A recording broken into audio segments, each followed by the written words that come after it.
Gjykata Supreme në Shtetet e Bashkuara ka ndaluar administrantën e Donald Trump të përdorë ligjin e luftës të vitit 1798 për të përshpejtuar dobimin e emigrantëve. Lajmin e bën të ditur rrjeti informativ CNN, sipas të cilit bëhet fjalë për një humbje për Trump që synon ta përdorë ligjin për të shmangur procesin e rishikimit që bëhet përpara se njerëzit të largohen nga Shtetet e Bashkuara. Presidenti amerikan e kishte përdorur ligjin në fjalë për të dëbuar antarët e bandës venezueliane Tren de Aragua.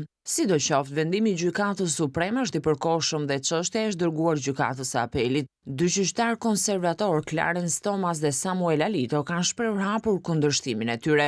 Nga ana e tij, Trump ka reaguar i zemëruar. Gjykata Supreme nuk do që të na autorizoj për të dëbuar kriminalët jashtë vendit, ka deklaruar ai në një postim në rrjetin Truth Social. Ai është shprehur se instanca gjyqësore nuk po e lejon të bëjë atë për të cilën është zgjedhur, duke e cilësuar vendimin një ditë të shëmtuar dhe të rrezikshëm për të gjithë Amerikën.